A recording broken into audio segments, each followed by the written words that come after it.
Entonces, en esta charla he estado recibiendo parte de la retroalimentación que me han ido dando o que nos han ido dando todos ustedes y traté de ponerle algunas ideas relacionadas a algunas preguntas que hicieron. En específico, como ustedes bien saben, tenemos un curso que está pensado para aprender fundamentos del procesamiento digital de imágenes. Y un elemento central, y lo vuelvo a repetir, central, es que tenemos que entender que las imágenes son matrices de puntos y esas matrices de puntos son matrices de números. ¿Ok? Y lo que al final de cuentas estamos analizando son matrices de números utilizando computadoras, pero igual lo podríamos hacer manualmente si tuviésemos mucho tiempo y energía. Ahora, mucho de los cálculos de los procesos se realizan utilizando álgebra vectorial y es necesario tener cierta idea de qué es lo que está pasando en las computadoras, aunque no necesitan saber exactamente cómo funciona todo, por ejemplo, en una red neuronal, ¿no? Eh, Ahora bien, uno de los elementos que vimos en las sesiones previas es que pues, las imágenes son matrices complejas, muy elaboradas, que pueden ir de una matriz bidimensional o inclusive de una sola dimensión, como un arreglo, un pedacito de una imagen, o a tener información de varias dimensiones que pueden ser espacio, tiempo, color, textura y otras propiedades que pueden tener las matrices como probabilidades o informaciones de los detectores. Entonces, para entender a profundidad qué, qué tengo que hacer para procesar mis datos, pues en esencia lo primero que hay que hacer es conocer mis datos, ¿ok? Y al final de cuentas, nosotros estamos analizando una imagen digital que posteriormente miramos con nuestros ojos. Entonces, si queremos entender el proceso de análisis de imágenes, pues vamos a comenzar desde la base y hacernos la pregunta, ¿cómo es que vemos? ¿Alguna idea? ¿Quién me puede decir? ¿Alguna idea cómo es que miramos? ¿No? ¿Miramos con los ojos? Sí. Pues si se imaginan en las versiones antiguas de la percepción humana, en algunos conceptos se pensaba que nuestros ojos emitían luz y con eso iluminábamos el mundo, desde una versión completamente antropocéntrica. Pero esa no es realista, por ejemplo, en la noche. Y ya sabemos que nosotros tenemos detectores en nuestra cabeza que se conocen como los ojos. Y en realidad el ojo es un órgano óptico bastante elaborado que tiene distintos materiales que la luz va atravesando. Atraviesa la córnea y entra en el ojo a través de la pupila y el tamaño de la pupila es regulado por el iris. Ahora, dentro del ojo, pues la luz va a estar interaccionando con distintos materiales y al final de todos estos procesos va a ser enfocado en una región muy particular donde vamos a tener los fotorreceptores. Tenemos receptores de color, tenemos receptores blanco y negro y vamos a terminar teniendo una imagen. Pero la imagen es una representación en su cerebro de la realidad. Y no necesariamente la imagen que yo veo va a ser la imagen que ustedes van a mirar. ¿Por qué? Porque mi cerebro va a reconstruir la información completamente distinto a cómo la reconstruye en su cerebro. Entonces, hay que tener en conciencia cómo es que se da este proceso de formación de la imagen y para personas como yo que traemos lentes, pues hay que conocer que también si la luz no incide o atraviesa los materiales por donde tiene que atravesarlos, pues vamos a empezar a generar distorsiones en la imagen que vamos a tener, ¿no? Por ejemplo, el ojo miope, pues lo que vamos a tener es que la luz no se va a conjuntar en el punto correcto donde se encuentran los fotorreceptores y vamos a estar viendo borroso de cerca. Y algo que existe en el mundo moderno es que actualmente ya existen correcciones para muchos de estos problemas. ¿Y cómo se logran? Pues introduciendo más lentes que de alguna manera afecten cómo la luz está atravesando los materiales para que pueda incidir en los puntos correctos. ¿Ok? Entonces ahí, pues vamos a pasar al modelo más simple de una lente donde tenemos un objeto que está emitiendo fotones y esos fotones van a atravesar un conjunto de materiales ópticos, ahí van a interaccionar con esos materiales, van a cambiar de dirección y al final la imagen se va a formar en algún punto.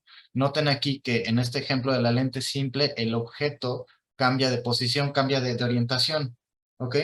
Y eso es lo que está ocurriendo en nuestra retina. En realidad los objetos los estamos percibiendo de manera invertida y nuestro cerebro está invirtiendo esa imagen. ¿Ok?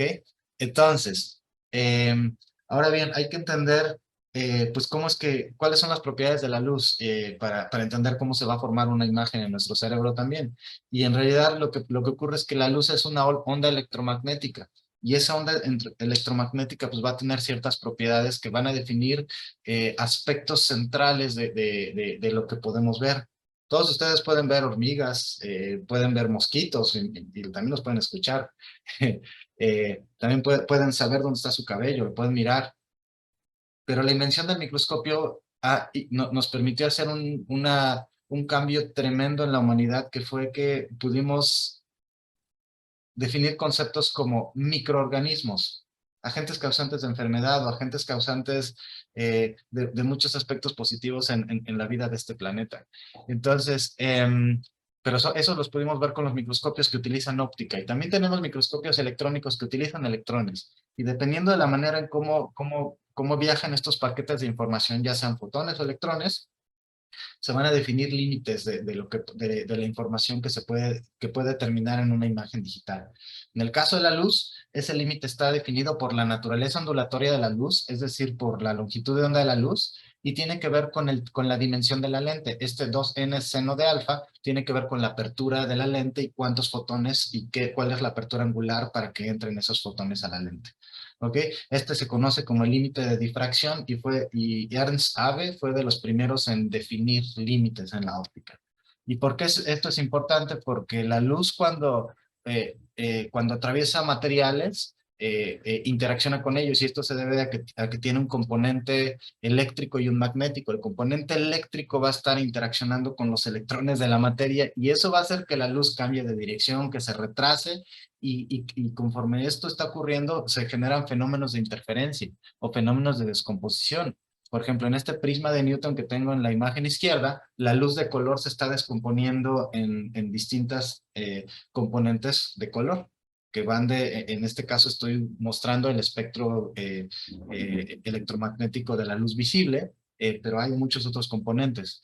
Y una cosa interesante es que conforme la luz va viajando, también puede experimentar fenómenos de interferencia, y eso nos va a definir límites. Y en este experimento de una pequeña apertura, lo que tenemos es que hay un frente de luz que va viajando, atraviesa una apertura y la luz empieza a interaccionar en esas regiones, ¿ok? Empieza a interaccionar en las lentes también, y lo que va a ocurrir es que si los fotones emergen de una fuente puntual, estos van a experimentar fenómenos de interferencia debido a que la luz está cambiando de dirección y velocidad, y eso nos va a generar un límite, una probabilidad, una incertidumbre que tiene que ver con qué tan preciso yo voy a poder detectar los fotones que se emiten de una fuente. En este caso lo que tenemos es una función de punto extendido, y esta función de punto extendido nos va a definir esa probabilidad. Es decir, si tenemos una partícula que se encontraba en esta región, o una pequeña abertura por donde están pasando los fotones, vamos a tener una incertidumbre asociada eh, sobre la localización de esa partícula. ¿Y qué es lo que va a ocurrir? Pues que la luz nos va a definir un límite de las partículas que podemos observar, o esos fuentes emisores de fotones que podemos observar, y va a llegar a un punto en que no vamos a poder separar dos fuentes. Y todo esto es bien importante que lo tengan presente cuando quieran analizar sus imágenes, porque esos procesos van a estar ocurriendo. Y si ustedes quieren analizar texturas, puede que se estén perdiendo en la textura misma de la imagen, que no tiene nada que ver con el proceso biológico o el proceso que ustedes quieran estudiar con sus imágenes. ¿Ok? Entonces aquí el tema central es que este límite de resolución fue definido por Abbe y tiene que ver con la naturaleza ondulatoria de la luz. Y pues para entender cómo se generan estos fenómenos de interferencia, hay que entender un poco de ondas. Y primero les voy a dar esta representación unidimensional de lo que es una onda que se va propagando, puede ser en espacio, puede ser en tiempo, y lo que tenemos en el panel derecho es la representación en frecuencias de esa onda. Por ejemplo, aquí lo que tenemos es una onda que se está propagando en el tiempo y en una escala de milisegundos. Y lo que tenemos es que esta onda va a dar unos 40 ciclos por segundo. Esos son hertz, 40 hertz. Entonces, si nosotros hacemos la representación de esta onda, vamos a tener los 40 hertz aquí aproximadamente. Ojo, noten también que esta onda tiene un valor medio. Esa representación la vamos a tener en la frecuencia de orden cero. Entonces vamos a tener una dominancia que es el valor medio de la onda y también vamos a tener la frecuencia. También hay una representación en el espejo sobre esto. Entonces tenemos la frecuencia cero y la primera frecuencia de mi onda. Entonces aquí una parte importante es que lo que estamos mirando es la transformada de Fourier de esta onda.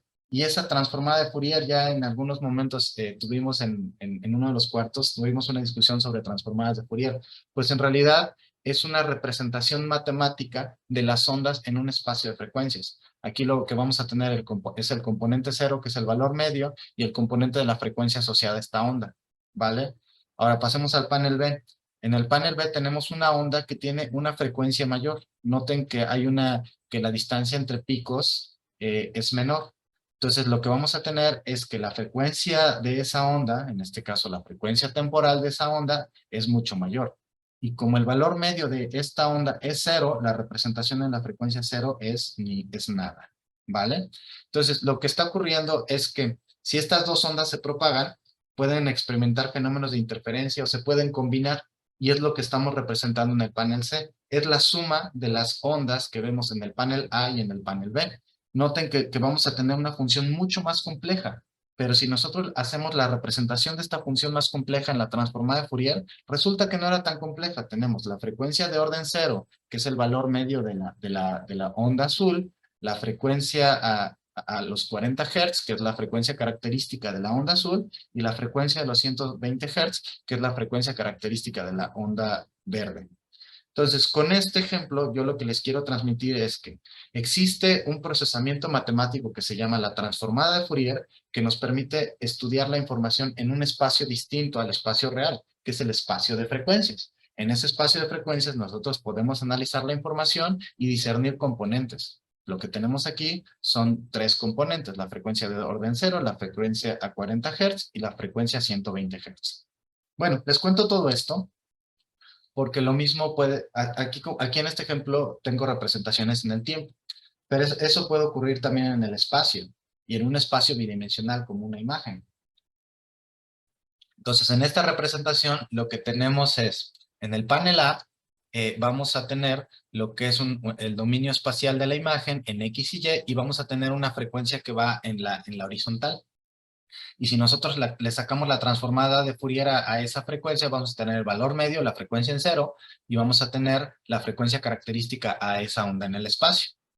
En la parte derecha lo que tenemos es un zoom. Ahora bien, si yo tengo una onda con un mayor periodo, con una mayor frecuencia, lo que va a ocurrir es que estos puntitos se separan, ¿ya vieron? Y además tenemos componentes en la horizontal y en la vertical, porque aquí va en la diagonal. Entonces tenemos esa representación y aunque parece complejo en el panel B, en la transformada de Fourier es mucho más sencillo. Ahora noten bien una imagen más compleja que es en el panel C, donde es este ejemplo donde tenemos la suma de la imagen en A y en B. Y lo que va a ocurrir es que si sacamos la transformada de Fourier, vamos a tener las frecuencias características, la del valor medio de la onda A y B, que es el promedio entre estas dos, y vamos a tener también, bueno, en este caso es la suma, y vamos a tener las frecuencias características asociadas a la frecuencia espacial grande y asociadas a la frecuencia espacial corta, que son estos que tenemos aquí en la diagonal. Entonces, toda esta cuestión de Fourier es muy importante porque en algún momento del procesamiento digital de imágenes van a haber transformadas de Fourier. Y en realidad no es solo una abstracción matemática, es algo que ocurre en la física de los microscopios. Y cuando yo les decía, o en la física de la óptica, o en la física de la información, cuando yo les decía que la luz atraviesa las lentes y experimenta fenómenos de interferencia, pues eso se va a dar y se va a representar en el espacio de Fourier también, pero en el espacio físico de Fourier. Entonces, si nosotros tenemos un objeto cuyos fotones están atravesando una lente, esos fotones van a experimentar interferencia por la naturaleza ondulatoria de la luz y en la parte de atrás de la lente, se llama el plano trasero de la lente, vamos a tener la transformada de Fourier. ¿Ok? Y eso es bien importante en microscopía y en análisis de imágenes. Ahora bien, vamos ahora regresando a la parte de una imagen digital. Si yo tengo una fotografía de una persona y le saco la transformada de Fourier, En la parte central vamos a tener las frecuencias bajas y en la parte externa de la transformada de Fourier vamos a tener las frecuencias altas. Entonces yo puedo hacer filtrado en Fourier y decir, voy a borrar toda la información de mi transformada de Fourier que se encuentra posterior a un anillo. Y lo que voy a tener es un filtro de frecuencias. Eso lo van a ver en la siguiente clase con Raúl Pinto, pero lo que alcanzan a ver es que hay pérdida de contraste. Sí, es muy clara esa pérdida de contraste. Bueno, este proceso ocurre en la óptica porque la dimensión de la lente funciona como un filtro de frecuencias que va a impedir que frecuencias espaciales entren a la lente. Entonces, toda imagen conectada a través de lentes, pueden ser cámaras digitales, pueden ser la cámara de su celular que tiene lentes, o puede ser un microscopio o un telescopio, todas están limitadas por difracción porque no entra toda la información a la lente. Igual, pueden hacer filtros en análisis de imágenes para quitar las frecuencias altas y vamos a quedarnos con detectores de bordes. Entonces ya para sentando este conocimiento, si tenemos un objeto, la información de ese objeto se va a convolucionar en la óptica del instrumento y vamos a perder frecuencias espaciales. Y eso se da en el plano trasero de la lente y lo que podemos tener es una representación de esa información con la transformada de Fourier y lo que va a ocurrir es que esa transformada de Fourier se va a multiplicar con la transformada de Fourier de la función de punto extendido del instrumento que tiene que ver con este proceso probabilístico que nos va a decir cuál es la probabilidad de que un fotón se encuentre en una posición definida. Entonces, en términos efectivos, hay una bidireccionalidad entre estos procesos y uno puede ir y regresar con cierta pérdida de información en algunos puntos entre el espacio real, el espacio de Fourier, y uno lo puede hacer desde el punto de vista de la óptica, utilizando elementos ópticos que nos permitan ir y venir, o uno lo puede hacer desde el punto de vista de las matemáticas en una computadora. ¿Ok? Entonces, todo eso tiene que ver porque si nosotros tenemos una distribución en el espacio de frecuencias, va a llegar un punto en que se va a generar fenómenos de interferencia y vamos a perder nitidez, vamos a perder contraste y ahí vamos a perder información. Y ese límite que se define como el límite de AVE, que es la máxima frecuencia observable. Y todo eso está en las imágenes que ustedes analizan, incluyendo las imágenes de microscopía electrónica, pero en ese caso el límite está definido por la naturaleza ondulatoria de los electrones. ¿Ok? Entonces, aquí tenemos ahora sí cómo se forma una imagen digital en la óptica. Y ahí es bien interesante porque tenemos nuestro objeto, yo quiero ver el contador de tiempo, ¿ok? Tenemos nuestro objeto real que cuyos fotones van a atravesar una lente, van a llegar al plano trasero de la lente y luego se va a formar la imagen. ¿Se acuerdan que lo hicimos con la retina? Ahora vamos a hacer el ejercicio con el microscopio, donde tenemos el plano donde está el objeto, que es en la platina del microscopio, luego en la lente, que es el objetivo por donde vamos a tomar la imagen, y en la parte trasera de la lente, o en realidad en todo el material, se va a dar estos fenómenos de convolución de la información y podemos tener una representación en el espacio de Fourier, donde vamos a tener acceso a esa información. Esa información viaja por la óptica y vuelve a atravesar lentes y se vuelve a transformar en un espacio que nosotros ya sea que podamos digitalizar o podamos conceptualizar en una red neuronal en nuestra cabeza, por ejemplo. ¿Ok? Ahora, si bien pueden existir filtros en la parte de análisis de imágenes, uno también puede poner filtros en la óptica y ponerles máscaras en el plano trasero de la lente. Esa máscara en el plano trasero de la lente se encuentra en la microscopía de contraste de fases. En algún momento, si alguien tiene acceso a un microscopio de contraste de fases, vea el objetivo y va a tener una máscara en la parte de atrás. Eso nos permite hacer algún cierto tipo de filtrados para poder cambiar la manera en cómo la luz interacciona y podamos ver más contraste. ¿Ok?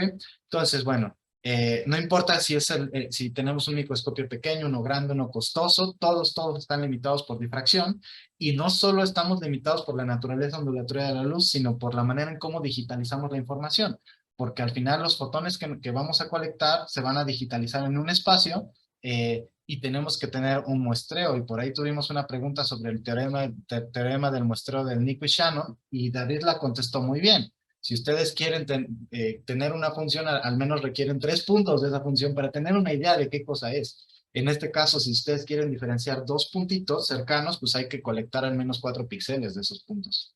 Y si estamos considerando la naturaleza ondulatoria de la luz, estamos hablando de las escalas de 100, 200 nanómetros, el tamaño del píxel. ¿Ok?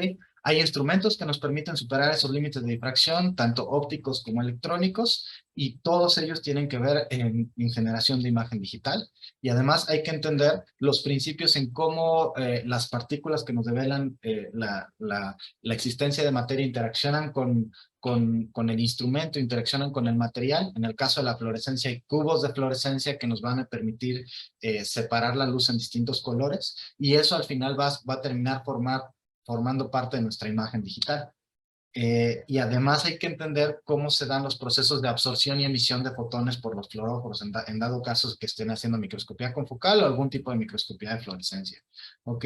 Entonces, podemos profundizar más en estos detalles, pero quiero hacer un ejercicio final para cerrar esta charla, y es, ya, con toda esta física que les acabo de contar, ojo, antes de comenzar a hacer análisis de imágenes, es importante conocer los principios físicos y biológicos y matemáticos, si es posible, involucrados. Y se los puse en español. Esta es la única diapositiva que tengo en español, para que lo recuerden. Antes de comenzar a hacer análisis de imágenes, es importante conocer los principios físicos, biológicos, matemáticos involucrados en el proceso de formación de la imagen.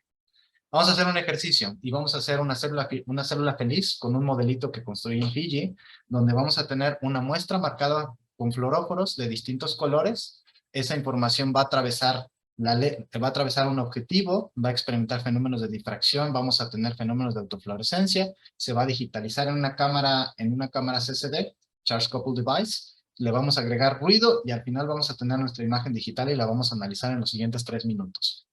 Comenzamos con nuestra célula feliz. Un modelito de grano grueso de una célula que tiene una señal verde en el citoplasma, una señal azul en el núcleo y una señal roja en organelos internos. Nosotros podemos separar esta señal en canales de la fluorescencia utilizando filtros de fluorescencia y vamos a tener 3 colores, ¿vale? Ahora, cuando esta información atraviesa la lente, va a experimentar fenómenos de difracción, por lo cual se va a convolucionar debido a la naturaleza ondulatoria de la luz. Y además, en el proceso experimental, pues es posible que tengamos, por ejemplo, si estamos con una cuestión de inmunofluorescencias, que tengamos señal inespecífica que vamos a llamar autofluorescencia, que pueden ser fluoróforos que están unidos a estructuras que no necesariamente sean las que nosotros queremos observar, o los materiales mismos que emitan fotones. ¿Ok? Entonces, esta señal autofluorescente se va a convolucionar consigo mismo y vamos a pasar a tener un objeto idealizado con ruido experimental por autofluorescencia, a un objeto cuya información se convolucionó. Y ya empezamos a ver texturas, ¿vieron? Pero no teníamos texturas al inicio. Y eso es bien interesante, porque si queremos hacer análisis de imágenes, tenemos que entender que toda esa textura que vemos ahí no tiene nada que ver con la biología, no tiene nada que ver con mi modelo inicial, tiene que ver en cómo la información se está transformando en su proceso. Y todavía ni siquiera llegamos al detector, porque en el detector vamos a tener que la señal, los fotones van a chocar un material que va a ionizar electrones, eso se llaman fotoelectrones, y esos fotoelectrones van a entrar en un proceso de amplificación electrónica. Todo esto tiene que ver con energía, con diferencias de voltajes, con calor, y todo esto tiene un ruido asociado. Independientemente de qué detector utilicen, siempre hay ruido, y ese ruido entra en su imagen. Y lo que vamos a tener al final es algo como lo que está en la parte de abajo. Vamos a hacer un zoom, donde pasamos de un objeto idealizado a un objeto que experimentó transformaciones. Y si yo les digo, ¿saben qué? Quiero que me cuenten el número de partículas que vemos en el canal verde que está colocalizando con mi organelo interno, en este caso, retículo endoplásmico, pues es una completa falacia, porque en realidad no hay partículas ahí, tenemos una distribución completamente homogénea. Y ese es el mensaje que les quiero llevar. Tengan mucho cuidado cómo van a analizar sus imágenes, porque depende de la información que estén analizando, el resultado que van a tener. Cerramos. Antes de comenzar a realizar análisis de imágenes, es central conocer los principios físicos, biológicos y, si es posible, matemáticos involucrados en el proceso de formación de imagen. Termine. Tiempo de preguntas y respuestas. Iván Takeshi. Sí. Entonces, si no entendí mal, la convolución es producto de los discos de Iri y de la transformada de Fourier que sucede después del objetivo, o solamente de la función que llamamos de punto extendido, que son los discos de Iri, ¿no? Ok, voy a dar una respuesta general. La convolución es un un fenómeno de la naturaleza que le ocurre a la información. En este momento yo estoy hablando y la voz que tú detectas está convolucionado con todo el ruido digital de aquí, desde aquí hasta tu oficina. ¿Ok? ¿Y qué es lo que está pasando? La información se mezcla con el ruido. ¿Ok? De alguna u otra manera. Cuando hablamos del concepto físico de la convolución en óptica, eso, eso emerge del resultado de la interferencia de la luz consigo misma. Y eso tiene que ver con la naturaleza ondulatoria de la luz. La información se convoluciona, pero ¿cómo se convoluciona físicamente? Creo que esa es tu pregunta. Pues lo que pasa es que si tú tienes dos ondas que tienen una frecuencia similar y se encuentran ligeramente desfasadas, al momento de sumarlas, van a tener interferencias destructivas o interferencias constructivas. Y esos patrones de interferencia te van a generar la función de respuesta del instrumento, que tú lo dijiste de otra manera, como la función de punto extendido o la point spread function. En matemáticas, lo que ocurre es que yo puedo convolucionar mi matriz de información con mi matriz de la PCF. Y eso nos va a generar la matriz convolucionada. O yo puedo sacarle la transformada de Fourier a mi imagen, la transformada de Fourier a mi PCF, multiplicarlas, y esa transformada de Fourier resultante le saco la inversa y tengo mi objeto real. Entonces, el fenómeno de convolución ocurre en la física del proceso de información, pero uno lo puede describir matemáticamente ahora con las herramientas que tenemos en estos tiempos. Interesantemente, cuando Abbe definió el límite de resolución de la luz, no existía la óptica de Fourier, no existía toda esa matemática, y lo definió empíricamente, y lo hizo muy bien. Entonces, es lo que yo te quiero transmitir, que la matemática de Fourier no es la única manera de resolver el problema. Hay otras transformadas que también se utilizan en el mundo de análisis de imágenes. Gracias. ¿Respondí tu pregunta? Sí, Muy Todavía bien. tenemos un poco de tiempo para preguntas. A mí me gustaría preguntar justamente la forma en la cual estamos haciendo el modelo, ¿no? Desde primeros principios, siempre se involucra la formación de la imagen, pero siempre se pone el ejemplo clásico con una lente. ¿Qué pasa, por ejemplo, porque es decir, la verdad es que no lo he visto, qué pasa cuando se utiliza un objetivo? Es decir, ya en el microscopio tenemos un objetivo que en realidad no es una lente, sino es un complejo de lentes y de dobletes y tripletes, etcétera. Entonces ahí la pregunta sería, ¿realmente hemos dado el paso hacia una descripción un poco más compleja de esta teoría básica o todavía nos falta algo como para poder llegar a una descripción un poco más realista del fenómeno? No hay tanto problema ahí, es pura geometría. O sea, al final tú tienes una combinación de lentes que van a ir desviando la luz. Y ahí se va a dar un montón de convolución. Pero al final de la lente tú tienes el plano trasero. O al final de tu lente objetivo, que tiene muchas lentes, tienes el plano trasero de todo ese material. Y ahí es donde vas a tener el fenómeno representado final de la convolución. Entonces, no es una descripción eh, muy somera, es una descripción que funciona bastante bien. Y a lo mejor Aide me puede retroalimentar un poquito más, que ella tiene una educación muy fina en física óptica, pero creo que es lo correcto. Cuéntanos, Aide, ¿estoy bien o estoy mal? Sí, es correcto lo que dices. O sea, al final lo que te va a interesar es en el plano trasero, cómo es la última deformación de la óptica. Gracias. Los videos que estamos generando, los vamos a editar y también los vamos a publicar para que sean accesibles para todos. Erika nos pregunta que si podría repetir cómo sacar la imagen original, eso de multiplicar las transformadas y luego sacar la inversa. Con mucho gusto, Erika. Inclusive voy a volver a poner la diapositiva y nos vamos a ir despacito ahí, porque es un elemento bien interesante. Entonces, aquí yo tengo mi objeto. Imagínate una muestra en el microscopio que se encuentra entre el portaobjetos y cubreobjetos. Esa muestra va a estar interaccionando con la luz y esos fotones que emergen de la muestra van a atravesar la lente. En este caso, la lente va a ser el objetivo del microscopio.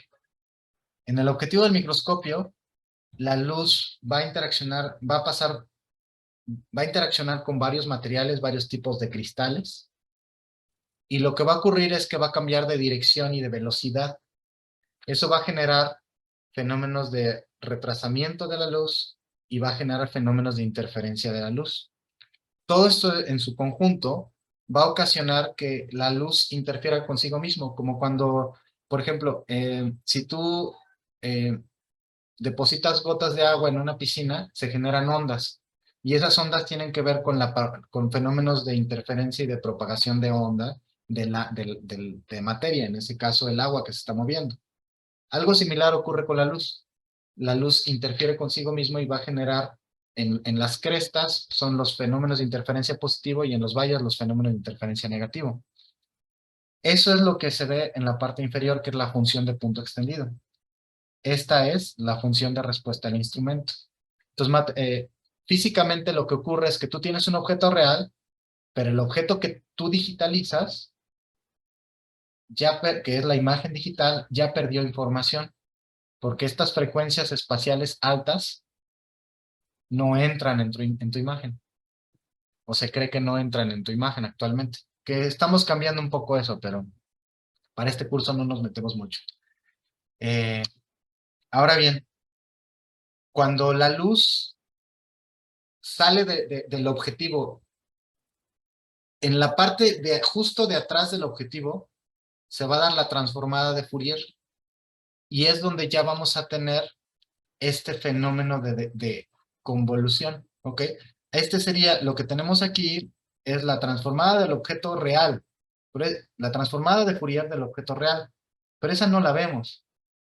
¿Por qué? Porque la información se convoluciona con la función de transferencia óptica, que es la transformada de Fourier de la función de punto extendido, cómo se convoluciona con una multiplicación en el espacio de Fourier.